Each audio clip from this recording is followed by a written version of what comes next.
Egyptian President Abdel Fattah al-Sisi discusses regional security, the Gaza ceasefire, and the detainee swap with United Arab Emirates President Mohammed bin Zayed.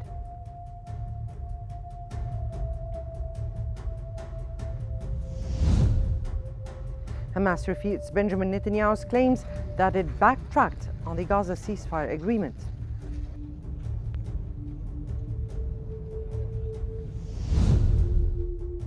And Lebanese Prime Minister designate Nawaf Salam holds parliamentary consultations.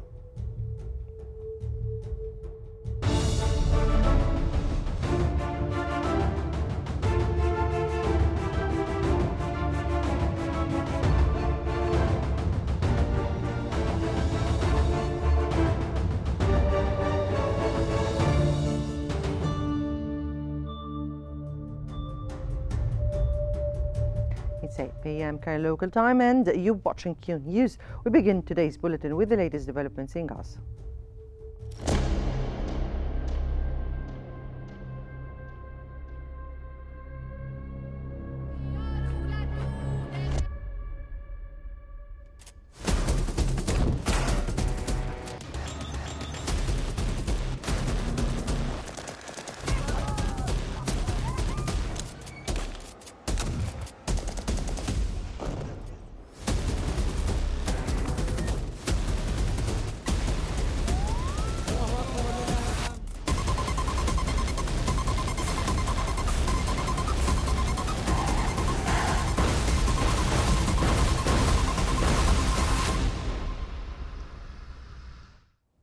Egyptian President Abdel Fattah al-Sisi and United Arab Emirates President Mohammed bin Zayed have held discussions on regional security, expressing support for the Gaza ceasefire agreement and the detainee exchange deal.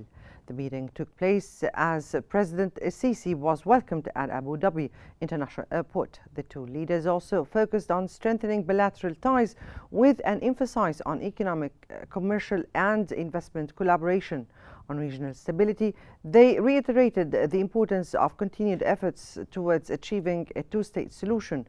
The discussions also covered key issues including Lebanon's presidential election, the stability of Syria, and ongoing efforts to restore peace in Sudan, Libya, Yemen, and Somalia.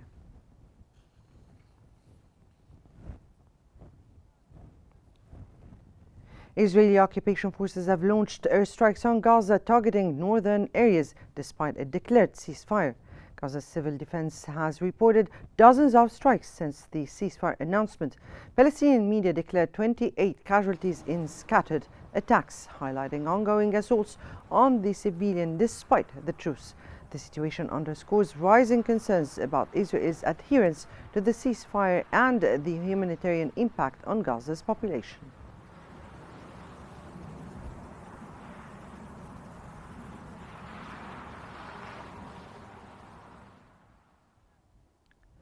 Israeli Prime Minister Benjamin Netanyahu has claimed Hamas reneged on parts of the Gaza ceasefire agreement, delaying Israeli government approval.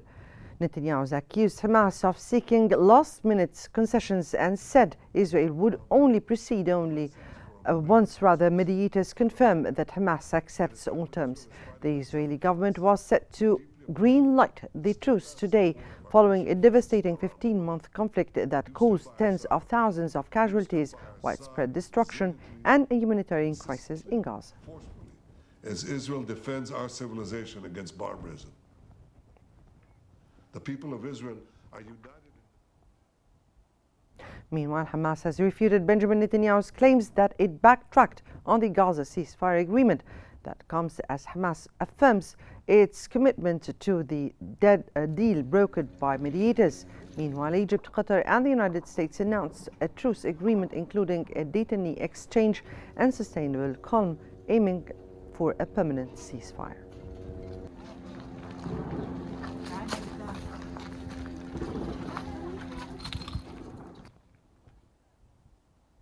The Israeli government was set to approve a Gaza ceasefire agreement today following a 15-month war. However, the cabinet meeting was postponed until the Israeli negotiation team returns. That comes as Israeli airstrikes continued overnight, resulting in numerous Palestinian casualties and highlighting ongoing violence despite the proposed truce. תיעוד שבו נראית לכאורה גופתה של אחת מהחטופות.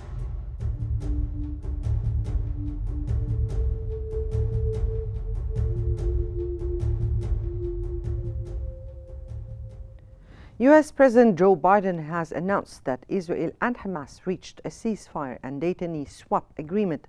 Biden added that the agreement aims to end the fighting in Gaza and increase humanitarian aid to Palestinian civilians. Biden stated that the first phase of the ceasefire will last 6 weeks, followed by a permanent end to the war. The deal achieved after 15 months of conflict will also bring more humanitarian assistance to Gaza. For which this nation stands. A nation where the strength of our institutions and the character of our... A European Union monitoring delegation is set to arrive in Cairo early next week to facilitate the implementation of the Gaza ceasefire agreement. The delegation is expected to focus on establishing a mechanism for reopening the Palestinian side of the Rafah crossing, which is a critical step in easing movement and supporting the truce.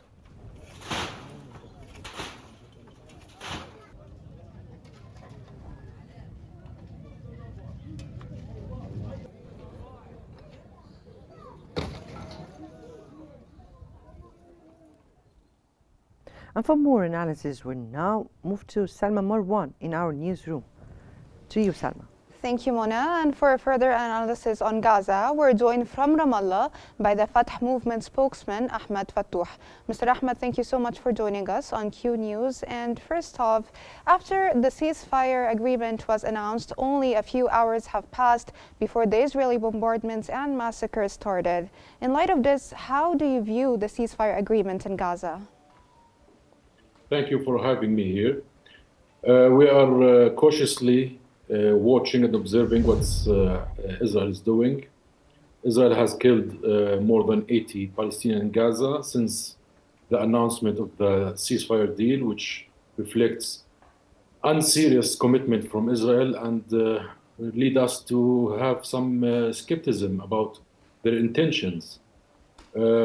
After 15 months of obliteration, of destruction of Gaza and committing crimes against humanity that is unspeakable, that belongs to the dark ages. And Israel is still continuing in that, and despite all the efforts that have been done, thankfully from Egypt and from the Arab world and from the United States, and the Trump administration pressure has played a main role in making Israel to go after this ceasefire deal. Regarding the ceasefire deal, we see that the ceasefire deal has left many questions unanswered.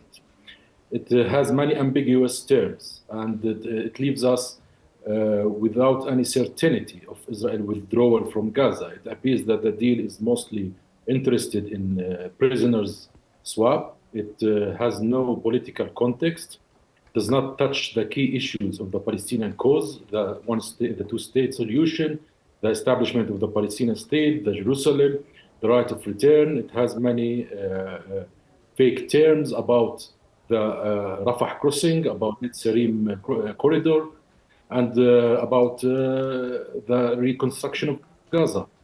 Now, immediate ceasefire is Fatah demand since October 8th, and any ceasefire is immediately needed now. But it have to be followed up by a serious discussion, by a serious international conference, by the international community, by the political powers in the world, and by the Arab world, and and PLO, of course, and the Fatah movement is leading that political horizon to put a sustainable solution, because this deal failed to put any sustainable peace and does put Israel accountable or hold it accountable from doing any... Sir, sorry for interrupting you, but I would like to shed light on an important issue. So Israel has delayed a cabinet vote on the ceasefire in Gaza and the hostages swap agreement. Why do you think this happened? Netanyahu is facing some opposition in his cabinet from Smotrich and Ben-Gvir, who do not want a ceasefire. They are hardcore, hardliners, religious Zionists who are after their crazy, mad idea of Greater Israel, which want to occupy the entirety of Gaza, the entirety of the West Bank, as well as parts from Egypt, from Iraq, from Jordan. So those are kind of, ultra racist, extremist ministers in this government, this ultra-right, far-right government, unfortunately. Also, Netanyahu, I think deep inside, he does not want any ceasefire. Netanyahu looks at October 7 as the best opportunity for him to stay in power, to acquire more land, to massacre the Palestinian people, and to push toward, which is the most scary scheme, the displacement of the Palestinian people from Gaza to the Sinai Desert, which must be faced firmly from the international community. And we here admire the position of the Republic of Egypt under the President Sisi, who stopped these schemes from taking any effect, and the Arab world from Jordan, from Saudi Arabia, who made a huge diplomatic pressure over the United States, the international community, to stop any sort of these schemes. So Netanyahu is gonna try every effort to bring this deal down, and we are afraid that even if that deal will take place, that after phase one, he will continue to bombarding Gaza in phase two, because the deal does not have a clear term of stopping the war. It says about temporary cessation of military activities, which is a very big term, as well as in terms of the crossings, the Netzerim. It leaves many unanswered issues. So speaking of the far-right government, how do you see the divisions within the Israeli government regarding the agreement and its impact on it? I think the pressure from inside of the government of Netanyahu is not going to be too powerful to bring it into collapse or new elections. Many, even inside the government, are under pressure from the United States, and they would value the support of Trump rather than, standing in opposition for his demand for a ceasefire before his inauguration. And Trump is a firm president in his nature and does not like dealing with two faces. And the unpredictable president, I think Netanyahu would value pleasing Trump more than pleasing Smotrich and Ben-Gvir. And I believe even with the withdrawal of Smotrich or Ben-Gvir, it will not lead to losing the majority in the Israeli government. In light of the threats by Smotrich and Ben-Gvir, do you think they would really resign from the government over this agreement? We can't predict. We don't have any certainty whether they withdraw or not. I think those two fringe politicians who came to power by coincidence would love to remain in this chair of power as long as they can. And they are using their leverage just to extortion Netanyahu for more power and more position. So I don't believe they are going to withdraw from the government. Lastly, sir, do you believe there will come a day where Israel will actually honor the ceasefire agreement without any violations? Sorry, I didn't hear you very correctly. Do you think there will come a day where Israel will actually honor the ceasefire agreement without any violations?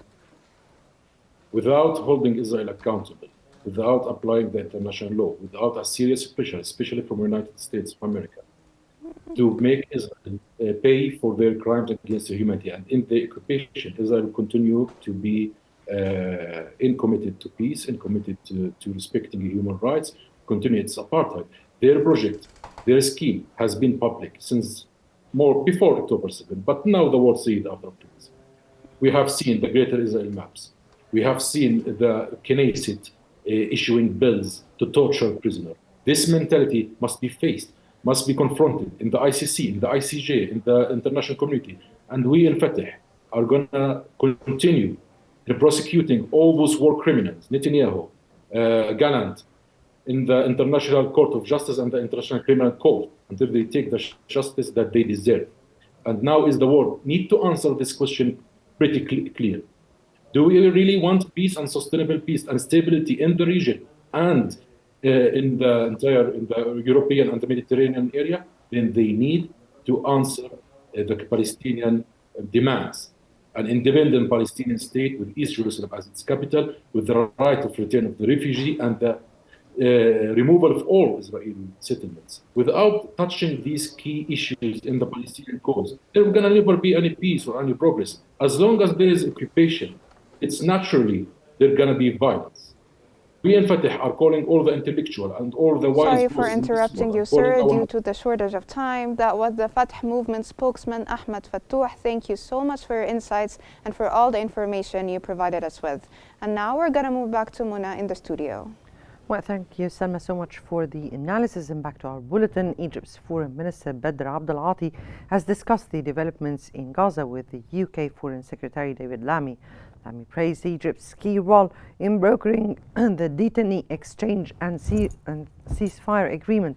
Abdel-Ati highlighted Egypt's efforts alongside Qatar and the United States and stressed the need for broad humanitarian aid, hospital rehabilitation and the return of displaced residents. Abdel-Ati reaffirmed Egypt's commitment to the agreement's implementation in full coordination with Qatar and the United States.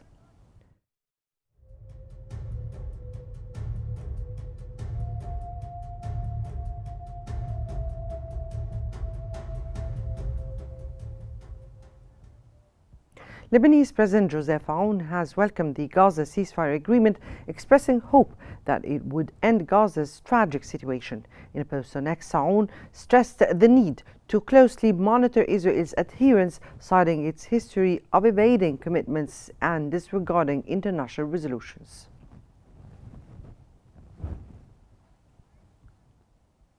Kuwait has welcomed the Gaza ceasefire, emphasizing its importance in achieving a lasting truce and ending ongoing aggression against Palestinians. The Kuwaiti Foreign Ministry commended international efforts, particularly by Egypt, Qatar and the United States, to facilitate the agreement. Kuwait expressed hope that the ceasefire would ease Palestinian suffering and ensure uninterrupted humanitarian aid. The country's foreign ministry also reaffirmed its steadfast support for a Palestinian state with East Jerusalem as the capital, based on pre-June 1967 borders.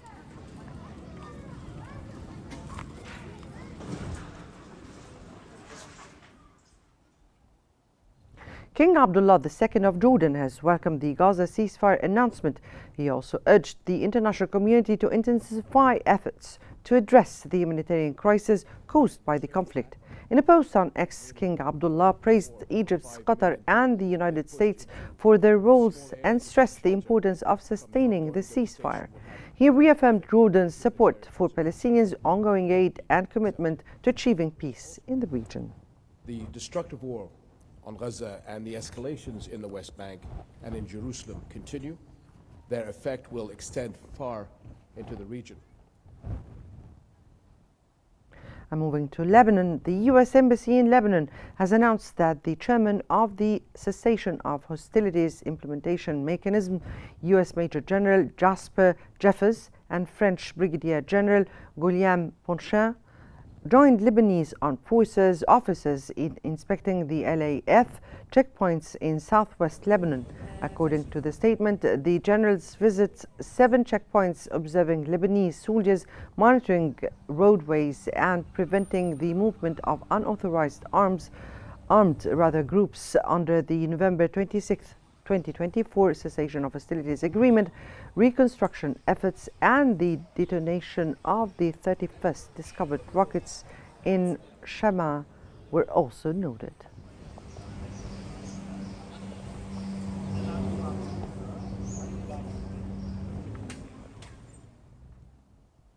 As part of parliamentary consultations, MPs have met with Prime Minister-designate Nawaf Salam to share their perspective on the next government. MP Gamil Sayed urged Salam to remain vigilant in addressing Lebanon's challenges, calling for a balance and rejecting political quotes. MP John Tolesian stressed the need for a government aligned with Lebanon's constitutional principles. MP Abdurrahman Bizri advocated for a cabinet of qualified individuals ensuring broad representation. He clarified his support for Najib Miqdady as a political analysis, not preference, and acknowledged the need for a transitional phase.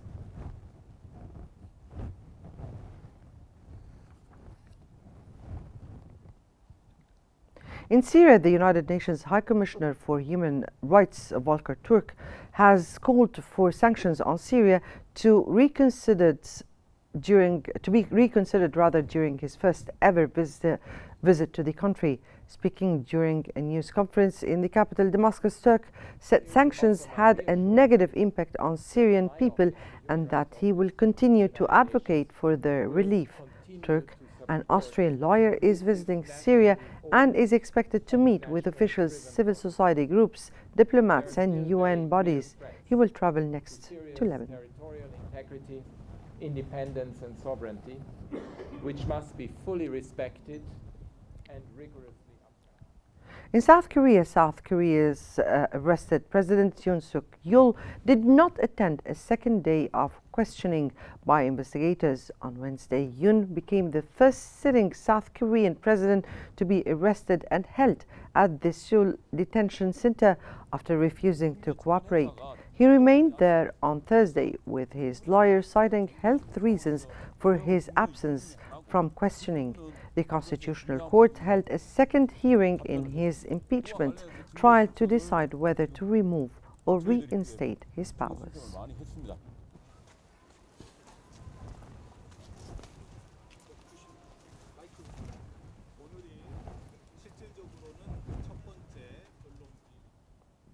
And to Russia, Donald Trump's pick to be U.S. Secretary of State, Senator Marco Rubio, had said both Russia and Ukraine will need to make concessions to end the war in Ukraine.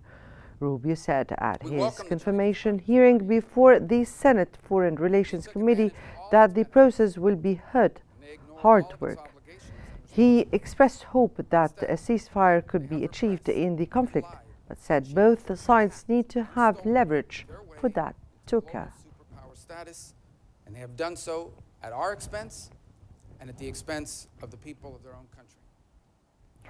British Prime Minister Keir Starmer has arrived in Ukraine to sign a security aid trade pact with Kiev in a public show of support for President Volodymyr Zelensky before Donald Trump returns to power in the United States. During a visit to the burns unit of a Kiev hospital, Starmer told reporters that Britain must never let up on support for Ukraine.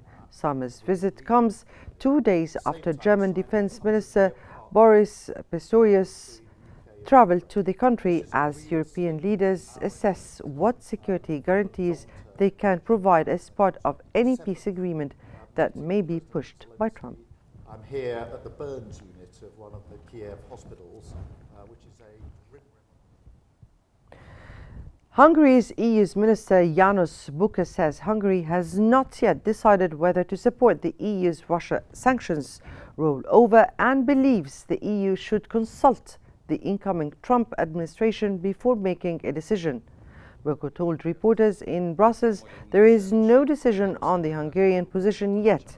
He added that Hungary wants to reserve its decision until it knows how the US administration sees the future of the sanctions regime. The EU has approved 15 packages of sanctions on Russia since Moscow's 2022 invasion of Ukraine and is working on a 16th set of measures. November 7-én és 8-án IKER csúcstalálkozót szerveztünk Budapesten, az Európai Politikai Közösség 5. csúcstalálkozójára, illetve az Európai Tanács informális. Russia claims its forces launched a group strike targeting Ukrainian energy facilities supporting the military-industrial complex, while Ukraine reported downing dozens of Russian missiles and drones. The Russian Defense Ministry claimed control on a settlement and precision strikes on Ukraine's energy infrastructure. Russian forces also targeted a military airport and intercepted Ukrainian missiles and drones. Meanwhile, Ukraine reported ongoing battles and stable energy despite Russian attacks. Ukrainian air forces downed dozens of Russian missiles and drones.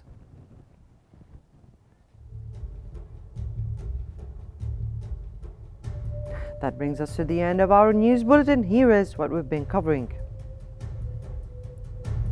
Egyptian President Abdel Fattah al-Sisi discusses regional security, the Gaza ceasefire, and the detainee swap with the United Arab Emirates President Mohammed bin Zayed.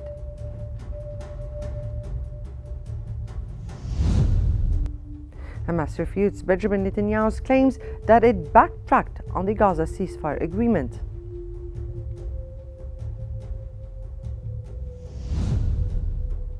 And Lebanese Prime Minister designate Nawaf Salam holds parliamentary consultations.